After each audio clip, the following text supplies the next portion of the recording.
మనకి ప్రస్తుతం ఉన్న సిచ్యువేషన్లో సాఫ్ట్వేర్ ఇండస్ట్రీలో జాబ్ కొడతాం అనేది చాలా కష్టంగా మారిపోయింది కదా. ఎందుకంటే బయట ఉన్న సిచ్యువేషన్ చూస్తుంటే అంత హ్యూజ్ కాంపిటీషన్లో జాబ్ రావడం అంటే అంత ఈజీ అయిన టాస్క్ అయితే కాదు. సో మరి దీన్ని కొంతమంది అలసుగా తీసుకొని మరి ఈ విద్యార్థుల జీవితాలతో ఆడుకునే ప్రయత్నం అయితే చేస్తున్నారు. అసలు ఏం జరుగుతుందంటే మరి మీకు ఈ విద్యార్థులకి కొంతమంది మీకు ఎటువంటి ఇంటర్వ్యూ లేకుండా మీకు బ్యాక్ డోర్లో జాబ్ ఇప్పిస్తాం అని చెప్పేసి మరి ఈ విధంగా ఆఫర్స్ అయితే ఇస్తున్నారు.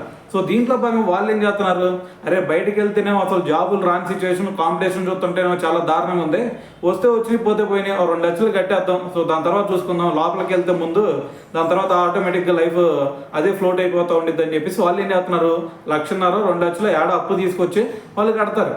మరి కట్టిన తర్వాత వీళ్ళు ఏం చేస్తారు, మరి ఆఫర్ లెటర్లు ఏమో ఫేక్ పంపిస్తారు, మెయిల్స్ చూసినా ఈ ఫేక్ పంపిస్తారు. సో దాని తర్వాత మరి డబ్బులు కట్టిన తర్వాత ఇలా కాల్ చేసినా కాల్ స్విచ్ ఆఫ్ అని వచ్చింది, లేదంటే బ్లాక్ లిస్ట్లో పెట్టేస్తారు.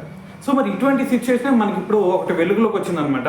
కృష్ణా జిల్లాకు చెందినటువంటి ఒక 30 years వ్యక్తి ఆయన ఏం చేశాడు అంటే, ఒక విద్యార్థిని నీకు ఆఫర్ లెటర్లో ప్రొవైడ్ చేస్తాం, నేను ఎసెన్షియల్ హెచ్ఆర్ని, సో నువ్వు కనుక డబ్బులు కడితే ఆటోమేటిక్గా నీకు ఆఫర్ లెటర్ రిలీజ్ చేస్తాను, నువ్వు తర్వాత రోజు నుంచి వచ్చేసి జాయిన్ అవ్వచ్చు అని చెప్పేసి ఈ విధంగా ఫేక్ ప్రామిస్ చేశాడు అనమాట. చేసేసి దాని తర్వాత తనకి ఆఫర్ లెటర్ కూడా పంపించేశాడు. పంపించిన తర్వాత మరి వాళ్ళు కాల్ చేస్తుంటే కాల్ లిఫ్ట్ చేయట్లేదు. సో అందుకని చెప్పేసి మరి వాళ్ళు డబ్బులు చూస్తేనేమో ఏకంగా 1,70,000 కట్టారు. సో మరి ఇప్పుడు ఎవరికి వెళ్ళి చెప్పుకోవాలి వాళ్ళు, అందుకని చెప్పేసి సైబర్ క్రైమ్ పోలీసులను అయితే ఆశ్రయించారనమాట. సో ఇప్పుడు ఆ వ్యక్తిని అయితే మరి అరెస్ట్ చేసేసి విచారణ అయితే చేపడుతూ ఉన్నారు.